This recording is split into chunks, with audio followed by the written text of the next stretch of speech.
കർത്താവിൻ്റെ ധന്യനാമം വാഴ്ത്തപ്പെടുമാറാകട്ടെ. യേശുവിലായിരിക്കുന്ന വാത്സല്യാധിക മക്കൾക്ക് വേഗം വരുന്ന യേശുക്രിസ്തുവിൻ്റെ നാമത്തിൽ സ്നേഹാവന്ദനങ്ങൾ അറിയിക്കുന്നു. 2024 ഡിസംബർ മാസം 1-ാം തീയതി എന്ന ദിവസമാണ് നമ്മൾ ദൈവസന്നിധിയിലായിരിക്കുന്നത്. ഇന്ന് പകലിൽ ഈ ഡിസംബർ മാസത്തിൻ്റെ ആദ്യ ദിവസം കർത്താവിൻ്റെ സന്നിധിയിൽ കടന്നു വരുവാൻ ദൈവം നമുക്ക് ഭാഗ്യം നൽകി. നവംബർ 30 വരെയും ജീവിച്ചിരുന്നവർക്ക് പലർക്കും ഈ 2024 ഡിസംബർ മാസം 1-ാം തീയതി കാണുവാൻ ഭാഗ്യം ലഭിച്ചില്ല. അനേകർ കുഴഞ്ഞു വീണു, അനേകർ രോഗികളായി, അനേകർ കഷ്ടത്തിലും നഷ്ടത്തിലുമായി. എന്നാൽ കർത്താവിൻ്റെ മഹാകരുണയാൽ ഈ 2024 അവസാന മാസത്തിൻ്റെ ആദ്യ ദിനം നമുക്ക് കാണുവാൻ കർത്താവ് തന്ന ഭാഗ്യത്തെ ഓർത്ത് നന്ദിയോടെ സ്തോത്രം ചെയ്യും. പ്രിയ ദൈവമക്കളെ, ഓരോ ദിവസവും നമുക്ക് വീണ് കിട്ടുന്നത് അത് ഭാഗ്യമാണെന്ന് കരുതി. നമുക്ക് കിട്ടിയ ഈ ദിവസം, നമുക്ക് കിട്ടിയ ഈ മാസം, നമുക്ക് കിട്ടിയ ഈ വർഷം, നമുക്ക് കിട്ടിയ നിമിഷങ്ങൾ ലോകത്തിൽ അനേക മനുഷ്യർ കിട്ടിയില്ല. അത് നമ്മൾ ചിന്തിക്കണം, അത് നമ്മൾ ഓർക്കണം. ജീവനുണ്ടെങ്കിലും എഴുന്നേറ്റ് നടക്കാൻ കഴിയാത്ത എത്രയോ പേര് കിടപ്പുണ്ട്. ആഹാരം കഴിക്കാൻ കഴിയാത്ത എത്രയോ പേര് കിടപ്പുണ്ട്. പരസഹായം കൂടാതെ പ്രാഥമിക ആവശ്യങ്ങൾ നിറവേറ്റാൻ കഴിയാതെ എത്രയോ പേര് കിടപ്പുണ്ട്. ഇതൊന്നും നമ്മൾ ചിന്തിക്കാറില്ല പലപ്പോഴും. നമുക്ക് കിട്ടിയിരിക്കുന്ന ജീവിത സാഹചര്യങ്ങളിൽ സന്തുഷ്ടരായി നമ്മൾ ജീവിച്ച് മുമ്പോട്ട് പോവുക. അല്ല പ്രിയമുള്ളവരെ, ദൈവം നമുക്ക് തരുന്ന ഓരോ നിമിഷങ്ങളും, ഓരോ മണിക്കൂറുകളും, ഓരോ ദിവസവും, ഓരോ ആഴ്ചയും, ഓരോ മാസവും, ഓരോ വർഷവും ദൈവത്തിൻ്റെ വരദാനമാണ്. ദൈവം വിചാരിക്കാതെ ഒരു മനുഷ്യൻ ഈ ഭൂമിയിൽ ജീവിച്ചിരിക്കില്ല. ലോകം വെട്ടിപ്പിടിച്ച അലക്സാണ്ടർ ചക്രവർത്തി 33 വയസ്സിൽ ഈ ലോകത്തിൽ നിന്ന് പോയി. അതുപോലെ എത്രയോ മഹാരഥന്മാർ, ലോകത്തെ കിടീടാവറപ്പിച്ച വലിയ വലിയ സാമ്രാജ്യങ്ങളെ ഭരിച്ചവരൊക്കെയും ലോകത്തിൽ നിന്ന് മാറ്റപ്പെട്ടുകൊണ്ടിരിക്കുക. പണ്ടൊരു ഭക്തൻ പറഞ്ഞതുപോലെ, മരണ സമയം എപ്പോഴാണെന്ന് നമുക്കറിയത്തില്ല. മരണം നിശ്ചയം, സമയം നിശ്ചയമില്ല. മരണത്തിന് വേണ്ടി വിധിക്കപ്പെട്ട വലിയ ക്യൂവിൽ നമ്മൾ ഓരോരുത്തരും നിൽപ്പുണ്ട്. നമ്മുടെ ടേൺ വരുമ്പോൾ നമ്മൾ ആ മരണത്തിലേക്ക് പ്രവേശിച്ച് ഈ ലോകത്തിൽ നിന്ന് മാറ്റപ്പെടുക എന്ന് മാത്രമേ നമുക്ക് ചിന്തിക്കാൻ കഴിയത്തുള്ളൂ. അതുകൊണ്ട് ഒരു ദിവസം കിട്ടിയാൽ അത് കർത്താവിനെ പ്രസാദിപ്പിച്ച് കർത്താവിൻ്റെ ഇഷ്ടം ചെയ്ത് ദൈവ വഴികളിലൂടെ നടന്ന് നിത്യത പ്രാപിക്കുവാനായിട്ടുള്ള ഒരു വാഞ്ചയോടെ, ആഗ്രഹത്തോടെ നമ്മളായിരിക്കണമെന്ന് കർത്താവിൻ്റെ നാമത്തിൽ ഓർപ്പിക്കുന്നു. ഇന്ന് രാവിലെ എനിക്ക് ചില ചിന്തകൾ കർത്താവ് തന്നത് എബ്രായ ലേഖനം 2-ാം അധ്യായമാണ്. അതിൻ്റെ പഠനം. അതിന് മുഖോരമായി 1-2 കാര്യങ്ങൾ വേഗത്തിൽ പറയാൻ താല്പര്യപ്പെടുന്നു. യേശുക്രിസ്തുവിൻ്റെ പ്രത്യക്ഷതയെക്കുറിച്ച് വെളിപ്പാട് പുസ്തകം 13-ാം അധ്യായം 1 മുതൽ 8 വരെയുള്ള വാക്യങ്ങളിലും, ദാനിയേൽ പ്രവചനം 8-ാം അധ്യായത്തിൻ്റെ 22 മുതൽ 25 വരെയുള്ള വാക്യത്തിലും, തെസ്സലോനിക്ക ലേഖനം അതിൻ്റെ 2-ാം ലേഖനം 2-ാം അധ്യായത്തിലും, അതെ 2-ാം അധ്യായം 2-ാം അധ്യായത്തിലും വളരെ ശക്തമായിട്ട് പ്രതിപാദിക്കുന്നു. 2-ാം ലേഖനം 2-ാം അധ്യായം. ഇത് നമ്മളൊന്ന് ഒരറിവ് അതിനെക്കുറിച്ച് ഉണ്ടായിരിക്കണമെന്ന് നമ്മൾ ആഗ്രഹിക്കുക. കാരണം യേശുക്രിസ്തുവിൻ്റെ 2-ാമത്തെ പ്രത്യക്ഷതയിൽ ഒന്നാമത് അവൻ വന്നു പാപികളായ മനുഷ്യരെ വിടുവിക്കുവാൻ, രക്ഷിക്കുവാൻ. ഇനി 2-ാമത് കർത്താവ് വരുന്നത് ആ രക്ഷപ്പെട്ടവരെ, ആ രക്ഷയുടെ വചനത്തിൻ്റെ വ്യവസ്ഥയിൽ നിലനിൽക്കുന്നവരെ ചേർക്കുവാൻ വേണ്ടി വരുന്നു. ഗലീല പുരുഷന്മാരെ, നിങ്ങൾ ആകാശത്തേക്ക് നോക്കി നിൽക്കുന്നതെന്ത്? നിങ്ങളെ വിട്ട് സ്വർഗാരോഹണം ചെയ്ത യേശു പോയതുപോലെ തിരികെ വരും. കർത്താവിൻ്റെ വരവിനെ കുറിച്ച് തരുന്ന ഏറ്റവും നല്ലൊരു പഠനമാണ് ആ വാക്യം. അപ്പോൾ യേശുക്രിസ്തു പോയതുപോലെ തിരികെ വരും. ലോകത്തിലെ മഹാരഥന്മാർ മരിച്ച് എങ്ങോട്ട് പോയെന്ന് അവർക്ക് തന്നെ അറിയത്തില്ല. നമുക്കറിയാം അവരെങ്ങോട്ടാണ് പോയത്. എന്നാൽ കർത്താവ് പറഞ്ഞു, ഞാൻ പോയതുപോലെ തിരികെ വരും. ലോകത്തിലെ ഏക വ്യക്തി യേശുക്രിസ്തു അല്ലാതെ അങ്ങനെ ഒരു പ്രസ്താവന ലോകത്ത് ആരും പറഞ്ഞിട്ടില്ല എന്നുള്ളത് അത്ഭുതാവഹമായിരിക്കുന്നൊരു കാര്യമാണ്. കർത്താവ് മടങ്ങി വരും.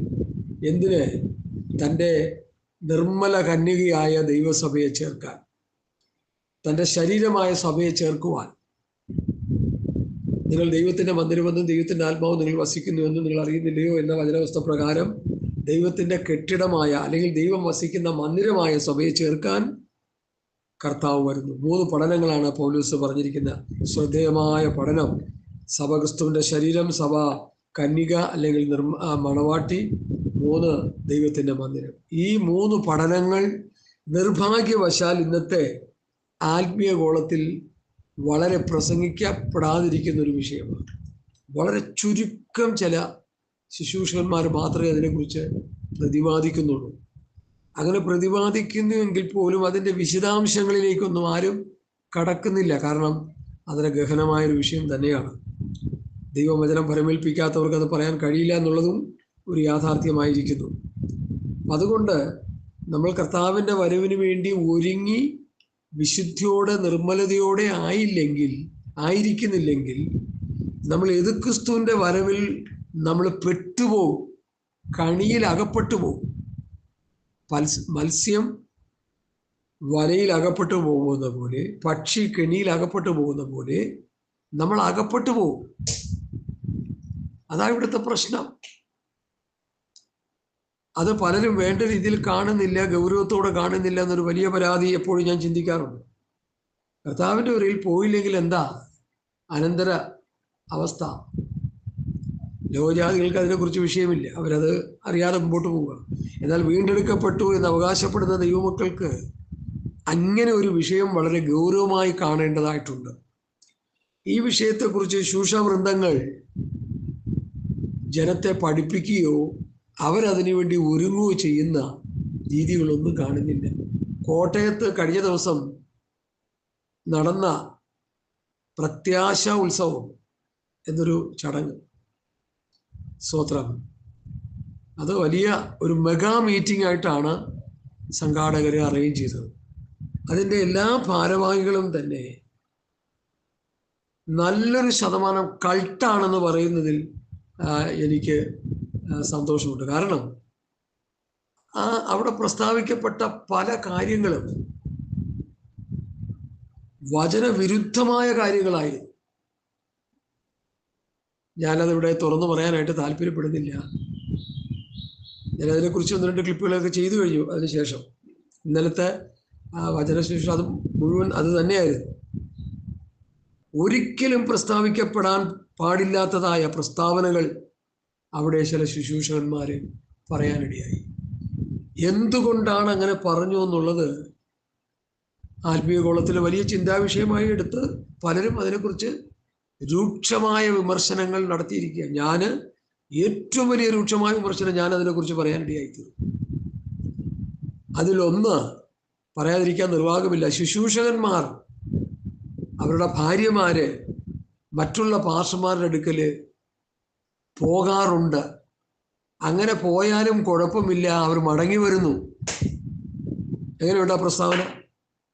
ഒരു രാഷ്ട്രീയ നേതാവോ മതപണ്ഡിതന്മാരോ ഇതര ജാതി മതസ്ഥരോ ഒന്നും പറയാത്ത ഹീനമായ, വൃത്തികെട്ട, നിന്ദ്യമായ, പരിഹാസ്യമായ ഈ പ്രസ്താവന പെന്തക്കോസ്ത് ഗോളത്തിന് അപമാനമാണ്. ഞാനത് പറയേണ്ടെന്ന് വെച്ചിരുന്നതാണ്, പക്ഷെ അതങ്ങ് പറഞ്ഞു പോയി ഓട്ടോമാറ്റിക്കായിട്ട്. പിന്നെ അതുപോലെ പല പാസ്റ്റർമാരും പറഞ്ഞ ആ പ്രസ്താവനകൾ വളരെ ഹീനമാണ്. അപ്പം ഞാൻ അതിനെക്കുറിച്ച് പല കമൻറ്റുകൾ എൻ്റെ ഫോണിൽ വന്നപ്പോൾ അവർക്കെല്ലാം ഞാൻ തിരിച്ചവർക്ക് കമൻ്റ് ചെയ്തത് ഇതാണ്: സഭ എന്നുള്ളത് ക്രിസ്തുവിൻ്റെ ശരീരമാണ്. സഭ എന്നുള്ളത് കർത്താവിൻ്റെ നിർമ്മല കന്യകയാണ്. സഭ എന്നുള്ളത് ദൈവാത്മാവ് വസിക്കുന്ന മന്ദിരമാണ്. എന്നാൽ ഈ പ്രസ്താവന ഇറക്കിയവരാരും ദൈവസഭയായിട്ട് പുലബന്ധം പോലുമില്ല. അത് വചനത്തിലൂടെ തെളിയിച്ചു പറഞ്ഞു. ഇവരാരും ദൈവസഭയുടെ ആൾക്കാരല്ല, യേശുക്രിസ്തുവിൻ്റെ പടയാളികളാണെന്ന് പറഞ്ഞാൽ അതായിരിക്കും ശരി. കർത്താവുമായിട്ട് ഒരു ബന്ധമില്ലാത്തവരാണ് ഈ പറഞ്ഞിരിക്കുന്നത്. സഭ വളരുന്നു എന്ന് പറഞ്ഞാൽ അതിൻ്റെ അർത്ഥം എന്താ? പാപത്തിൽ കിടന്ന് മുഴുകിയാണോ സഭ വളരുന്നത്? സഭ വളരുന്നത് കർത്താവായ യേശുക്രിസ്തുവിൻ്റെ പത്യവചനവും ഭക്തിക്കൊത്ത് ഉപദേശവും അനുസരിച്ച് ജീവിച്ച് വിശുദ്ധമായ ഒരവസ്ഥയിലാണ് സഭയ്ക്ക് വളരാൻ കഴിയത്തുള്ളൂ. ലോകത്തുള്ള അശുദ്ധികളെല്ലാം കൂടി വന്നു കയറി ലോക മനുഷ്യരെക്കാൾ തറയായി ജീവിക്കുന്ന അവസ്ഥയിൽ എന്ത് സഭ, എന്ത് വളർച്ച? 1 കൊരിന്ത്യർ ലേഖനം 13-ാം അധ്യായത്തിന്റെ 11-ാമത്തെ വാക്യം ഇപ്പോൾ ഇവിടെ കുറച്ച് വായിക്കണേ. 1 കൊരിന്ത്യർ ലേഖനം 13-ാം അധ്യായത്തിന്റെ 11-ാമത്തെ വാക്യം ഇപ്പോൾ ഇവിടെ വായിക്കും, ശ്രദ്ധിക്കണേ. ഹല്ലേലൂയ, സ്തോത്രം സ്തോത്രം സ്തോത്രം സ്തോത്രം സ്തോത്രം. 13:11. ഞാൻ ശിശുവായിരുന്നപ്പോൾ ശിശുവിനെ പോലെ സംസാരിച്ചു, ശിശുവിനെ പോലെ ചിന്തിച്ചു, ശിശുവിനെ പോലെ നിരൂപിച്ചു. പുരുഷനായ ശേഷമോ ശിശുവിനുള്ളത് തിരിച്ചു കളയാൻ. ശ്രദ്ധിക്കണേ, ഈ ഒരു ഭാഗ്യം കൊണ്ട് ഈ പറഞ്ഞ പ്രസ്താവനകളെല്ലാം പൊളിച്ചു കളയാൻ പോവാ. ശ്രദ്ധിച്ചു കേട്ടോളാം. ആത്മീയ വളർച്ചയില്ലാത്ത ശിശുക്കളെ പോലെ സംസാരിക്കുന്നത്, ശിശുക്കളെ പോലെ ചിന്തിക്കുന്നത്, ശിശുക്കളെ പോലെ നിരൂപിക്കുന്നത്. അവർക്ക് പക്വത വന്നിട്ടില്ല. ആറടി പൊക്കവും അല്ലെങ്കിൽ ഒരു പാസ്റ്ററിന്റെ കോലം കെട്ടിയത് കൊണ്ടോ വെള്ളയും ധരിച്ചത് കൊണ്ടൊന്നും ആത്മീയരാകുന്നില്ല. പ്രിയമുള്ളവരെ, നമ്മൾ മനസ്സിലാക്കണം. ആത്മീയരാരെന്ന് പറഞ്ഞാൽ കർത്താവ് പറഞ്ഞു, ഒരു എൻ്റെ പിന്നാലെ വരുവാൻ ഇച്ഛിച്ചാൽ തന്നെത്താൻ ത്യജിച്ച് തൻ്റെ ക്രൂശ് എടുത്ത് എൻ്റെ പിന്നാലെ വരണം. കർത്താവിൻ്റെ ക്രൂശല്ല നമുക്കുള്ള ക്രൂശ്. ആ ക്രൂശ് എന്ന് പറഞ്ഞാൽ കഷ്ടതകളും ബുദ്ധിമുട്ടുകളും ഞെരുക്കങ്ങളും ഒക്കെയാണ് കാണിക്കുന്നത്.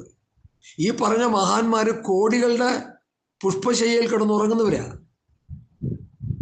500 രൂപയെ കുറഞ്ഞ് ദശാംശം ഇടാൻ പാടില്ലെന്നും ദശാംശം ഇടാത്തവർ സഭയിൽ നിന്ന് പൊക്കോളൂന്നും അങ്ങനെ ദ്രവ്യാഗ്രഹത്തിന്റെ കൗശല വാക്കുകൾ ഉപയോഗിച്ച് ഓരോ വലിയ സമൂഹത്തെ വാർത്തുണ്ടാക്കി അതിൻ്റെ തലപ്പത്തിരുന്നു കൊണ്ട് വൃത്തികേടുകൾ വിളിച്ചു പറയുന്ന ഒരവസ്ഥയിലേക്ക് കാര്യങ്ങൾ മാറ്റപ്പെട്ടു. ഹല്ലേലൂയ, സ്തോത്രം. ഇത് ദൈവജനം തിരിച്ചറിയുക. ഇവർ ദൈവസഭയുമായിട്ട് അവർക്ക് ബന്ധമില്ല. ഇവർക്ക് ബന്ധമുള്ളത് യേശുക്രിസ്തുവുമായിട്ടാണ് എന്ന് ഞാൻ ശരിക്കും പറഞ്ഞു വയ്ക്കുക. ദൈവമായിട്ട് അവർക്ക് ബന്ധമില്ല. 1 യോഹന്നാൻ 4-ാം അധ്യായത്തിന്റെ 6-ാം വാക്യത്തിൽ ഞങ്ങൾ ദൈവത്തിൽ നിന്നുള്ളവരാകുന്നു, ദൈവത്തിൽ നിന്നുള്ളവൻ ഞങ്ങളുടെ വാക്ക് കേൾക്കുന്നു, ദൈവത്തിൽ നിന്നല്ലാത്തവൻ ഞങ്ങളുടെ വാക്ക്. അപ്പൊ കർത്താവിന്റെ വചനങ്ങൾ കേൾക്കാത്തവർ ദൈവത്തിൽ നിന്നുള്ളവരല്ല. യോഹന്നാന്റെ ലേഖനത്തിൽ ഇങ്ങനെ പറയുന്നു വേറൊരു ഭാഗത്ത്, അവർ ലോകക്കാരായാൽ ലോകത്തിലുള്ള സംസാരിക്കുന്നു. ഇവർ ലോകക്കാരാണ്, ഇവർക്ക് ദൈവമായിട്ട് ബന്ധമില്ല. ഇവരാൽ നടത്തപ്പെടുന്നവര് നിത്യമായ നരകാഗ്നിയിൽ പോയി വീഴുമെന്നുള്ളത് സൂക്ഷം. കാരണം സ്വർഗരാജ്യത്തെക്കുറിച്ചും ദൈവരാജ്യത്തെക്കുറിച്ചും നിത്യതയെക്കുറിച്ചും ഞാൻ ആ പ്രസംഗങ്ങൾ പലതുമൊക്കെ ശ്രദ്ധിച്ചു. കർത്താവിൻ്റെ വരവിനെക്കുറിച്ചോ നിത്യതയെക്കുറിച്ചോ അധികം ആരും പരാമർശിക്കുന്നില്ല. ഈ ലോകത്തിലെ കാര്യങ്ങൾ മാത്രമാണ് അവർ പറയുന്നത്. അതുകൊണ്ട് ഞാൻ മനസ്സിലാക്കി അവർ ലോകക്കാരാണ്. അതുകൊണ്ട് ലോകത്തിലുള്ള കാര്യങ്ങൾ പറഞ്ഞുകൊണ്ടിരിക്കുക. നമ്മൾ ലോകക്കാരല്ല. യോഹന്നാന്റെ സുവിശേഷം 15-ാം അധ്യായത്തിൽ നാം ലോകക്കാരായിരിക്കാതെ കൊണ്ട് ഈ ലോകത്തിൽ നമ്മെ എന്ത് ചെയ്തു? തിരഞ്ഞെടുത്തു. ലോകക്കാരായിരിക്കാതെ വണ്ണം ജീവിക്കാനാണ് തിരഞ്ഞെടുത്തത്. ലോകത്തുള്ള മനുഷ്യരെ പോലെ നമ്മൾ ജീവിക്കുമ്പോൾ നമ്മൾ ലോകത്തിലുള്ളവരാ, ദൈവത്തിലുള്ളവരല്ല. നിസ്സാര നിലയിൽ അത് മനസ്സിലാക്കാവുന്ന കാര്യങ്ങളേ ഉള്ളൂ.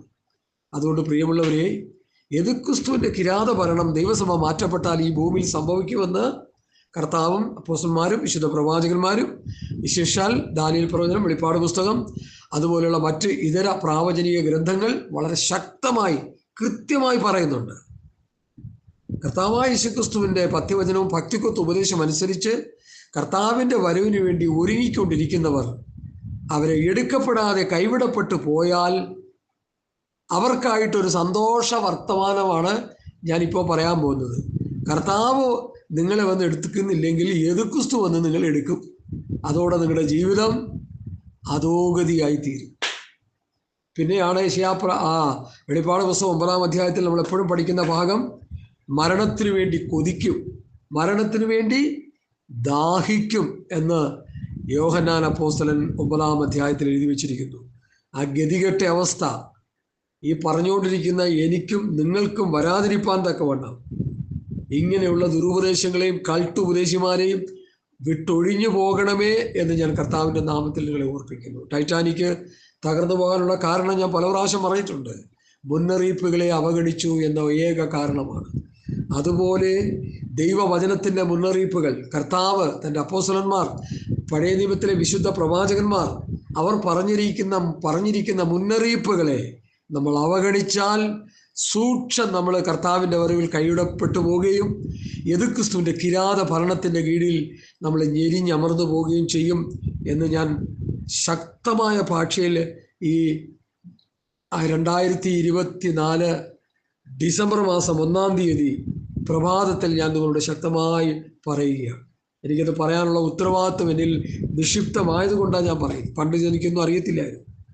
ഒരു 10-30 വർഷം മുമ്പ് രക്ഷിക്കപ്പെട്ടെന്ന് പറഞ്ഞാലും 50 വർഷം രക്ഷിക്കപ്പെട്ടു, ഇതൊന്നും അറിയത്തില്ല. പൊട്ടന്മാരെ പോലെ ഇങ്ങനെ പോയിക്കൊണ്ടിരിക്കുകയായിരുന്നു. എന്നാൽ തിരുവെഴുത്തുകളെയും ദൈവശക്തിയെയും അറിയാൻ തുടങ്ങി, വചനങ്ങൾ ധ്യാനിക്കാൻ തുടങ്ങി, പഠിക്കാൻ തുടങ്ങി, പിതാക്കന്മാരിൽ നിന്ന് സത്യവചനം, പത്യോപദേശമൊക്കെ കേൾക്കാൻ തുടങ്ങിയപ്പോൾ കാര്യങ്ങൾ മനസ്സിലായി. അതുകൊണ്ടാണ് ഇത് നിങ്ങളോട് ശക്തമായിട്ട് പറയാനിടയായി തീർന്നത്. ദൈവമക്കളെ, അതുകൊണ്ട് ഇത് ഗൗരവമായിട്ട് എടുക്കണമെന്ന് കർത്താവിൻ്റെ നാമത്തിൽ ഓർപ്പിക്കുന്നു.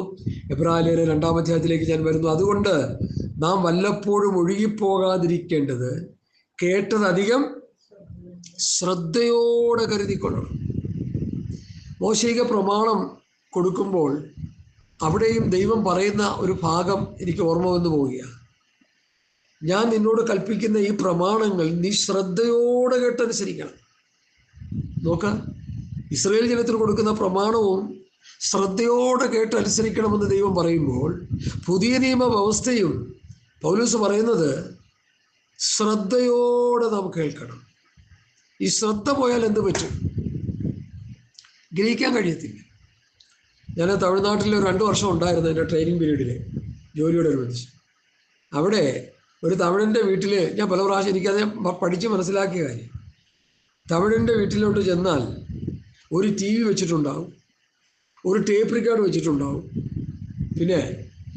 പിന്നെ അപ്പുറത്ത് മാറി എഴുതുമ്പോൾ 4 വർത്തമാനം പറയുന്നുണ്ടാവും.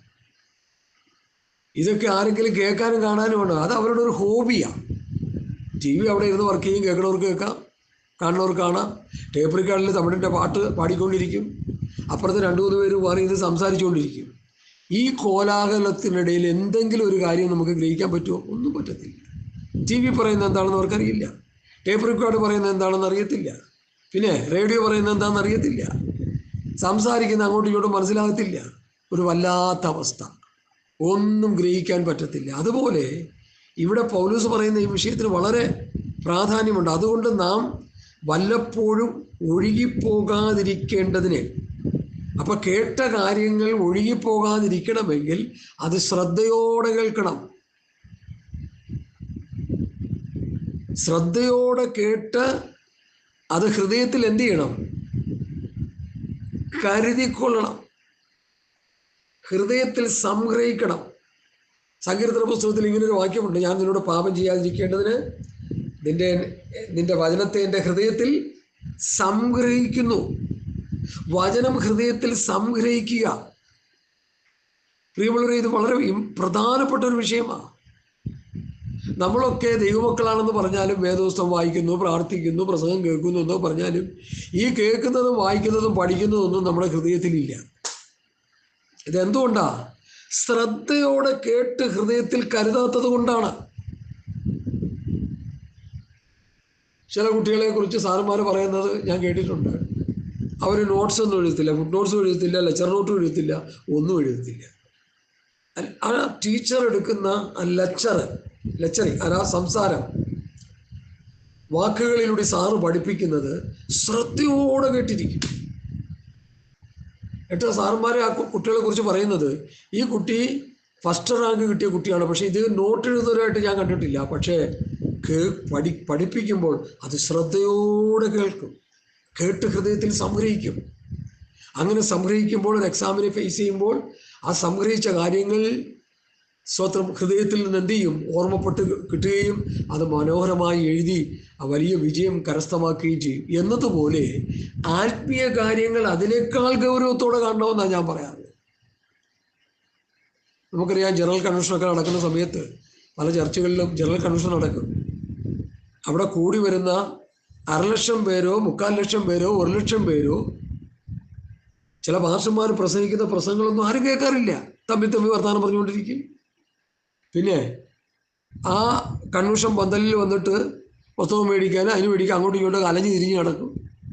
ഒരു ചെറിയൊരു ന്യൂനപക്ഷം ഈ വചനങ്ങൾ കേൾക്കാനിടയിൽ അവർക്കത് അനുഗ്രഹമായി മാറും. സ്തോത്രം. ആ കേട്ട വചനം അവർക്ക് അനുഗ്രഹമായി തീരും. എന്നാൽ കേൾക്കാത്തത് കൊണ്ട്, ശ്രദ്ധിക്കാത്തത് കൊണ്ട് അതെല്ലാം പാഴായി പോകും. വിത്ത് വിതയ്ക്കുന്ന ഉപമയിൽ കർത്താവ് പറഞ്ഞത് എന്താ? എങ്ങനെ കേൾക്കണമെന്നാ പറഞ്ഞത്? എൻ്റെ ഒന്നാമത്തെ ഉപമ, വഴിയരികെ വീണു, മുള്ളിനിടയിൽ വീണു, പാറപ്പുറത്ത് വീണു, പിന്നെ അടുത്ത് നല്ല നിലത്ത് വീണു. നല്ല നിലത്ത് വീണ വിത്തിനെ കുറിച്ച് കർത്താവ് പറഞ്ഞത് എന്താ? ഒരുക്കപ്പെട്ട നല്ല നില. ഹൃദയത്തെ ഒരുക്കി സഭായത്തിന് വരുമ്പോൾ പ്രാർത്ഥിച്ചൊരുങ്ങി ഇന്നവിടെ പ്രസ്താവിക്കപ്പെടുന്ന ദൈവവചനം കർത്താവെ എന്നോടുള്ള വചനങ്ങളായി പരിണമിക്കണം. എനിക്കുള്ള ദൂതുകൾ, എനിക്കുള്ള പ്രബോധനം, എൻ്റെ പാപ സ്വഭാവത്തെ വിട്ടോടുവാൻ, എൻ്റെ അനീതി, എൻ്റെ അശുദ്ധി വിട്ടോടുവാൻ ദൈവത്തിൻ്റെ ആത്മാവ് നിയോഗത്താൽ കർത്താവ് എന്നോട് സംസാരിക്കണമെന്ന് പ്രാർത്ഥിച്ച് ഒരുക്കപ്പെട്ട നിലമായി വരുന്നവരാണ് വചനം കേട്ട് അനുഗ്രഹിക്കപ്പെട്ടു പോകുന്നത്. ബാക്കിയല്ലാതെയൊക്കെ വന്ന പോലെ അങ്ങ് തിരിച്ചു പോകും. എത്ര വർഷം ഇങ്ങനെ കേട്ടാലും ഒരു പ്രയോജനം ഇല്ലാതായിപ്പോകും. അങ്ങനെ ഒരു 25-30 വർഷം എൻ്റെയും ജീവിതത്തിൽ സംഭവിച്ചു. പിന്നെ അന്ന് കേട്ട വചനങ്ങൾ മുഴുവൻ ദുരുപദേശമാണ്. അതാണ് അതിലും കഷ്ടം. അതുകൊണ്ട് അതൊന്നും ഹൃദയത്തിൽ തങ്ങാത്തത് നന്നായി പോയെന്ന് ഞാൻ ഇപ്പോൾ ചിന്തിക്കാറുണ്ട്. എന്നാൽ വചനം പഠിക്കാനായിട്ട് തീരുമാനമെടുത്ത് ഒരുക്കപ്പെട്ട നിലം പോലെ ദൈവസ്ഥൻ ഇരുന്ന സമയങ്ങളിൽ ഈ വചനങ്ങളെല്ലാം ഹൃദയത്തിൽ വന്ന് വീഴുവാനും അത് സംഗ്രഹിക്കുവാനും ഇടയായിത്തീർന്നു. അങ്ങനെയാണ് ഈ എബ്രായലേഖനം 2-ാം അധ്യായം ആഴത്തിൽ കർത്താവിൻ്റെ ഹൃദയത്തിൽ പകർന്നു നൽകാൻ ഇടയായിത്തീർന്ന ഒരു വേദഭാഗമാണ്. എല്ലാ വേദഭാഗങ്ങളും അങ്ങനെ തന്നെയാണ്. അതുകൊണ്ട് നാം വല്ലപ്പോഴും ഒഴുകിപ്പോകാതിരിക്കേണ്ടതിന് കേട്ടതധികം ശ്രദ്ധയോടെ കരുതിക്കൊള്ളുവാൻ ആവശ്യമാകുന്നു. അത് കഴിഞ്ഞിട്ട് അടുത്ത പ്രസ്താവന, ദൂതന്മാർ മുഖാന്തരം അരുളി ചെയ്ത വചനം സ്ഥിരമായിരിക്കെ. എന്താ അങ്ങനെ പറയുന്നത്? ദൂതന്മാർ മുഖാന്തരം അരുളി ചെയ്ത വചനം സ്ഥിരമായിരിക്കുക എന്ന് പറഞ്ഞാൽ അതിൻ്റെ അർത്ഥം എന്താ? മോശ ഒരു ദൂതനാണ്, ദൈവദൂതനായിട്ടാണ് ആ വചനം പറയുന്നത്. ദൈവത്തിൻ്റെ പ്രവാചകന്മാർ ദൂതന്മാരായിട്ടാണ് വേദപുസ്തകം പഠിപ്പിക്കുന്നത്. പുതിയ നിയമസഭയിലെ ശുശ്രൂഷകന്മാരെ പൗലോസ് പറയുന്നത് അവർ ദൈവത്തിൻ്റെ ദൂതന്മാരെന്നാണ്. അവർ ദൂതന്മാരെന്ന് ഇവിടെ പറയുന്നത് പ്രവാചകന്മാരെ കുറിച്ചാണ്, അല്ല മറ്റേ ഏഞ്ചൽസിനെ കുറിച്ചല്ല, സ്പിരിറ്റായിട്ടുള്ള ഏഞ്ചൽസിനെ കുറിച്ചല്ല ഇവിടെ പറയുന്നത്. മോശ ഒരു ദൈവദൂതൻ, പ്രവാചകന്മാർ ദൈവദൂതന്മാരാണ്, പുതിയ നിയമത്തിലെ ശുശ്രൂഷ വൃന്ദങ്ങൾ ദൈവദൂതന്മാരാണ്. അങ്ങനെയാ വചനം പഠിപ്പിക്കുന്നത്. അപ്പൊ അങ്ങനെയെങ്കിൽ ദൂതന്മാർ മുഖാന്തരം അരുളി ചെയ്ത വചനം സ്ഥിരമായിരുന്നു. അതിന് എബ്രായലേഖനം 1-ാം അധ്യായത്തിന്റെ 1-2 വാക്യങ്ങളൊന്ന് വായിച്ചേ.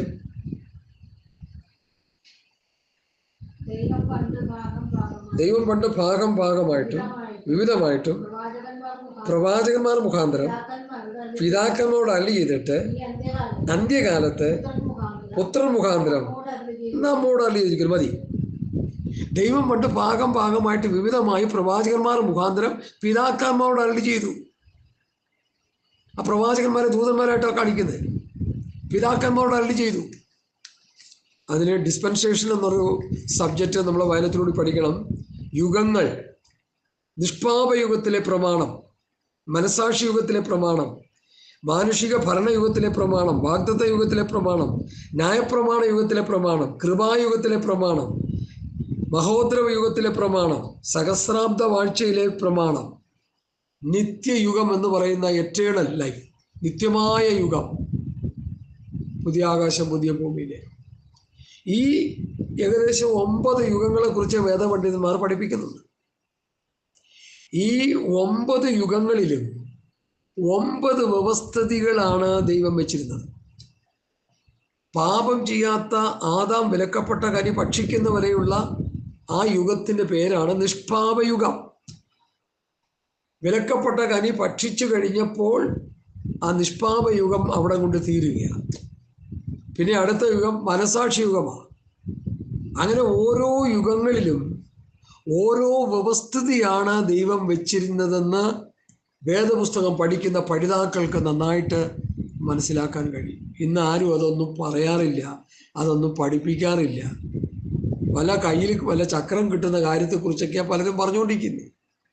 അതുകൊണ്ട് വിശ്വാസികൾക്ക് ഇതിനെക്കുറിച്ചൊന്നും അറിയത്തുമില്ല, യാതൊരു ഗ്രാഹ്യവുമില്ല വചനത്തെക്കുറിച്ച്. നിഷ്പാപയുഗത്തിൽ അരുളപ്പാട് കൊടുത്ത ദൈവം ന്യായപ്രമാണ യുഗത്തിലായപ്പോൾ അരുളപ്പാട് മാറ്റി. കൃപായുഗത്തിൽ അരുളപ്പാട് മാറി. വാഗ്ദത്ത യുഗത്തിൽ അരുളപ്പാടിന് വ്യത്യാസമുണ്ട്. മനസാക്ഷി യുഗം, മനുഷ്യ വർണ്ണയുഗം, മഹോദരവ യുഗം, സഹസ്രാബ്ദ യുഗം, നിത്യയുഗം. ഈ ഓരോ യുഗങ്ങളിലും ഓരോ കാലഘട്ടങ്ങളിലും ഓരോ പ്രമാണത്തിൻ്റെ വ്യവസ്ഥകളാണ് ദൈവം കൊടുത്തിരുന്നതെന്ന് നമ്മൾ മനസ്സിലാക്കണം. ഞാൻ അതിനെക്കുറിച്ച് കൂടുതലായിട്ട് പറയാൻ താല്പര്യപ്പെടുന്നതിന് മുമ്പൊക്കെ ഞാൻ ഇഷ്ടംപോലെ പറഞ്ഞിട്ടുണ്ട്. അതുകൊണ്ട് ഈ വചന വ്യവസ്ഥയിലേക്ക്, ഉപദേശത്തിലേക്ക് ഞാൻ പിന്നീട് വരികയാണ്. അപ്പം ദൂതന്മാർ മുഖാന്തരം അല്ലെങ്കിൽ വരെ സ്ഥിരമായിരിക്കുകയും ഓരോരോ ലംഘനത്തിനും അനുസരണക്കേടിനും നിഷ്പാപയുഗത്തിൽ വിലക്കപ്പെട്ട കനി ഭക്ഷിക്കുന്ന നാളിൽ നീ എന്ത് ചെയ്യും? മരിക്കും, ആത്മമരണം സംഭവിക്കും. അത് സംഭവിച്ചു. നിഷ്പാപയുഗത്തിൽ ആദാമ പോയി പാപം ചെയ്തപ്പോൾ അനുസരണക്കേടായിട്ട് മാറുകയും അനുസരണക്കേടിന് എന്ത് കിട്ടി? ദൈവത്തിൽ നിന്ന് ശിക്ഷ ലഭിക്കാനിടയായി. വേദപണ്ഡിതന്മാർ പറയുന്നത് മനുഷ്യന് മരണമില്ലാതെയാ സൃഷ്ടിച്ചെന്നാ പറയുന്നത്. ഈ മരണമെന്ന പ്രതിഭാസം എങ്ങനെ വന്നു? ദൈവകൽപ്പന ലംഘിച്ചു. അപ്പൊ കൽപ്പന ലംഘനം ഏത് യുഗങ്ങളിൽ നടന്നാലും അതാത് യുഗങ്ങളിൽ ദൈവത്തിൻ്റെ ശിക്ഷാ നടപടികൾക്ക് മനുഷ്യനെ ദൈവം വിധേയനാക്കും. ഇത് നമ്മൾ നന്നായിട്ട് മനസ്സിലാക്കണം. മനസ്സിലായോ? നന്നായിട്ട് മനസ്സിലാക്കണം. ഏത് യുഗത്തിലാണ് മനുഷ്യൻ ജീവിക്കുന്നു, ആ യുഗത്തിൽ ദൈവം ചില വ്യവസ്ഥകൾ വയ്ക്കും. ആ വ്യവസ്ഥകളെ തകിടം മറിക്കുന്ന മനുഷ്യർ ദൈവത്തിൻ്റെ ശിക്ഷ ഏറ്റുവാങ്ങേണ്ടി വരും. ഇത് വളരെ ഗഹനമായൊരു പഠനമാണ്. അതിന് യാതൊരു വിട്ടുവീഴ്ചയില്ല. എബ്രായ ലേഖനത്തിൽ ഇങ്ങനെ പറയുന്നു, ഒരിക്കൽ മരണവും പിന്നെ ന്യായവിധിയും ദൈവം മനുഷ്യർക്ക്. ഇപ്പം മരണവും മരണാനന്തര ന്യായവിധിയും ദൈവം നിയമിച്ചു വെച്ചിരിക്കുക. അതിന് ആർക്കും രക്ഷപ്പെടാൻ പറ്റുമോ? ഏത് മനുഷ്യന് രക്ഷപ്പെടാൻ പറ്റും? പ്രിയമുള്ളവരെ, പുടിന് രക്ഷപ്പെടാൻ പറ്റുമോ? ട്രംപിന് രക്ഷപ്പെടാൻ പറ്റുമോ? അവരൊക്കെയാണല്ലോ ഏറ്റവും വലിയ ഹീറോകള്. ബെഞ്ചമിന് രക്ഷപ്പെടാൻ പറ്റുമോ? ഇസ്രായേൽ പ്രധാനമന്ത്രി. ആർക്കും രക്ഷപ്പെടാൻ പറ്റത്തില്ല. ദൈവത്തിൻ്റെ വ്യവസ്ഥ ലംഘിച്ചാൽ ആ ശിക്ഷ ഏത് മനുഷ്യനും അനുഭവിച്ചേ പറ്റൂ. അത് വേദപുസ്തകം പഠിക്കുമ്പോൾ നമുക്ക് മനസ്സിലാക്കുന്ന ഒരു സത്യമാണ്. അതുകൊണ്ട് ഈ 9 യുഗങ്ങളിലും ദൈവം കൊടുത്ത പ്രമാണങ്ങൾ, വ്യവസ്ഥിതികൾ പാലിക്കാതെ പോയവരെ ശിക്ഷിക്കുന്നൊരു സ്വഭാവം ദൈവത്തിനുണ്ടെന്ന് പൗലോസ് ഈ വാക്യത്തിലൂടെ വെളിപ്പെടുത്തുന്നു. ദൂതന്മാർ മുഖാന്തരം അരുളിയ വചനം സ്ഥിരമായിരിക്കുകയും ഓരോരോ ലംഘനത്തിനും അനുസരണക്കേടിനും ന്യായമായ പ്രതിഫലം. ഈ പ്രതിഫലം എന്നുള്ളത് സമ്മാനമല്ല, ശിക്ഷയാണ് എന്ന് പഠിക്കണം. അത് താഴോട്ടുള്ള വാക്യത്തിൽ നമുക്ക് കാണാൻ കഴിയും. ഓരോരോ ലംഘനത്തിനും അനുസരണക്കേടിനും ന്യായമായ പ്രതിഫലം. അനുസരണക്കേടിന് ആരെങ്കിലും സമ്മാനം കൊടുക്കുമോ? ഇല്ല, ശിക്ഷ കൊടുക്കുന്നത്. ആ വാക്യത്തിൽ തന്നെ സംഭവം മനസ്സിലായി. അതുകൊണ്ട് നമ്മളിപ്പോൾ പാർക്കുന്ന ഏത് യുഗത്തിലാണ്? കൃപായുഗം. കൃപായുഗത്തിൽ നമുക്ക് ലഭിച്ചിരിക്കുന്ന പ്രമാണം ഏതാ? കർത്താവായ യേശുക്രിസ്തു തൻ്റെ അപ്പോസ്തലന്മാർ മുഖാന്തരം പുതിയ നിയമസഭയ്ക്ക് തന്നിരിക്കുന്ന വചന വ്യവസ്ഥകൾ, പ്രമാണം, ഉപദേശം, തിരുവചന സത്യങ്ങൾ, അപ്പോസ്തലിക ഉപദേശം, ക്രിസ്തുവിന്റെ ഉപദേശം, ക്രിസ്തുവിന്റെ ന്യായപ്രമാണം, സ്വാതന്ത്ര്യത്തിന്റെ തികഞ്ഞ ന്യായപ്രമാണം, രാജകീയ ന്യായപ്രമാണം, ക്രിസ്തുവിന്റെ ഉപദേശം. അപ്പൊ ഈ അവസ്ഥയിലൊക്കെ ഈ പ്രമാണത്തിന് പറയപ്പെടുന്നു. അപ്പൊ ഈ പ്രമാണം നമ്മൾ അനുസരിക്കാതിരുന്നാൽ നമുക്ക് എന്തുണ്ട്? ശിക്ഷ ഉണ്ട്. ഇത് നമ്മൾ മനസ്സിലാക്കിയാൽ മതി. ഞാൻ അതിനെപ്പോഴും പറയുന്ന ഒരു ഭാഗം വായിക്കാം. എബ്രായർ 10:26 മുതൽ വായിച്ചാട്ടെ, ഉറച്ചു വായിച്ചാട്ടെ. മോശയുടെ പ്രമാണം അനുസരിക്കാത്തവനും ക്രിസ്തുവിന്റെ പ്രമാണം അനുസരിക്കാത്തവനും ശിക്ഷ ഉണ്ടെന്ന് പൗലോസ് പഠിപ്പിക്കുന്ന ഒരു വേദഭാഗമാണ്. വായിച്ചാട്ടെ. ഇന്നലെയൊക്കെ അത് പറഞ്ഞത് എൻ്റെ ഓർമ്മ. സത്യത്തിന്റെ പരിജ്ഞാനം ലഭിച്ച ശേഷം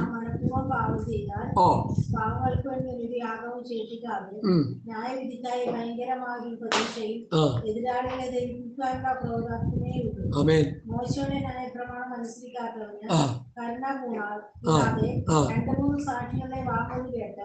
മരണശിക്ഷ കൽപ്പിക്കുന്നുണ്ട്. ദൈവപുത്രനെ ചവിട്ടിക്കളയും തന്നെ വിശുദ്ധീകരിച്ച നിയമരക്തത്തെ മലിനമെന്ന് നിരൂപിക്കുകയും കൃപയുടെ ആത്മാവിനെ നിന്ദിക്കുകയും ചെയ്തവൻ എത്ര കഠിനമേറിയ ശിക്ഷയ്ക്ക് പാത്രമാകുമെന്ന് വിചാരിക്കും. പ്രതികാരം എനിക്കുള്ളത്, ഞാൻ പകരം വീട്ടും എന്ന് കർത്താവ് തന്റെ ജനത്തെ ന്യായം വിധിക്കും എന്ന് അരുളി ചെയ്തവനെ നാം അറിയുന്നു. ജീവനുള്ള ദൈവത്തിന്റെ കയ്യിൽ വീഴുന്നത് ഭയങ്കരം. എത്ര ഭയങ്കരം! ഈ വാക്യാംശം നമ്മള് കേട്ടു.